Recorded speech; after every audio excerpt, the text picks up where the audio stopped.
د ورور سوال کړی دی چې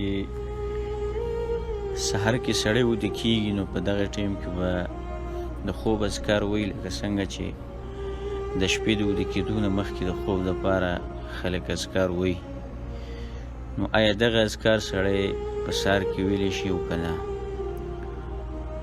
الجواب ولا حول ولا قوة الا بالله. د دې مسلې دا دی چې په دې مسله کې علماو اختلاف دی.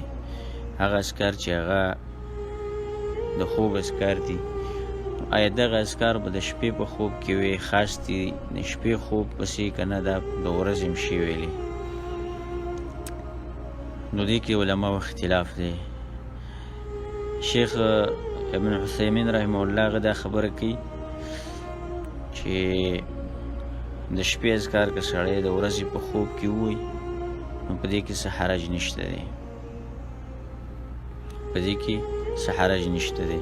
یعنې هغه اذکار چې هغه د شپې خوب دپاره وی نو که هغه د ورځې خوب کې وي نو په دې کې څه مسله نشته دی، ځکه چې په دې کې نص صریح نشته د رسول صلی الله علیه وسلم نه چې دا به رسول صلی الله علیه وسلم صرف د شپې ویلي او د ورځې به نه ویلي، یعنې داسې صراحت نشته دی په دې باب کې. نو هغه د دې وجې نه وایي چې دا اذکار ته د ورځې هم شي ویلی او د شپې هم شي ویلی.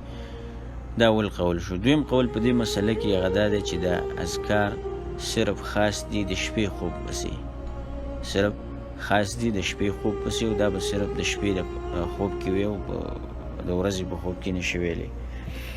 او دا د څو علماو قول دی او د صالح الفوزان رحمه الله عفوا حفظه الله دغه هم دغه قول دی چې دا اذکار به صرف د شپې په خوب کې او د ورځې نشي ویلی. دریم قول په دې مسله کې او دا راجح قول دی، په دې کې تفصیل دی. هغه اذکار چې هغه وارد دي او راغلي دي او خاص دي د شپې خوب پسې نو هغه صرف د شپې په خوب کې به وي، او هغه چې وارد د شپې د خوب پسې خاص نه دي او خصوصیت یې د شپې خوب سره نشته، مطلب داسې پکې نه دي راغلي چې کله ته د شپې اوده کېږې نو دا وایه.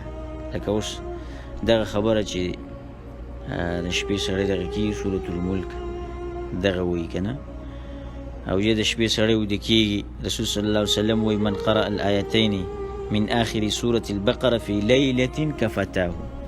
څوک د سورة بقرې اخرني آیتونه ووایي نو په شپه کې ووایي دا به الله د دې لپاره کافي. نو فی لیلة قید ورسره راغلی دی نو دا خاص شو، په شپې پسې خاص شو. نو دا اذکار به صرف د شپې په اذکارو کې وي او د ورځې په اذکارو کې به نه وي. اوس مثلا رسول صلی الله علیه وسلم وایي حدیث کې راغلی دی چې یو کس راشي او هغه د اوده کېدو اراده وکړي او دغه ذکر وکړي باسمک ربي وضعت جنبي وبك ارفعه ان امسكت نفسي فارحمها وان ارسلتها فاحفظها بما تحفظ به عبادك الصالحين. دا شو داسې نور اذکار تاسو ډېر راغستی شئ، تاسو ته به اذکار یادي ده چې هغه چې په هغې کې نه د ورځې ذکر راغلی دی نه پکې د شپې څه ذکر راغلی دی، تصریح پکې د شپې نه ده شوې، نو دغه اذکار د ورځې په خوب کې هم شي ویلی او د شپې په خوب کې هم شي ویلی. نو واضحه شو خبره چې هغه اذکار چې په هغې کې تخصیص نه دی راغلی نو هغه د ورځې او د شپې خوب دواړو پورې خاص کېږي. او دا د شیخ ابن باز رحمه الله نه هم د دې مسلې تپوس شوی و، هغه هم دغه جواب ورکړی و چې په دې کې څه حرج نشته دی چې کله هغه تخصیص یې د شپې په خوب پسې نه راغلی او هغه چې تخصیص راغلی نو هغه بیا خاص دی شپې پسې، او چې کوم کې تخصیص نشته دی او د شپې ذکر پکې نه دی راغلی نو دا عام اذکار دی او عام اذکار سړی ویلی شي په بل وخت کې، په دې کې څه حرج نشته دی. هذا والله اعلم.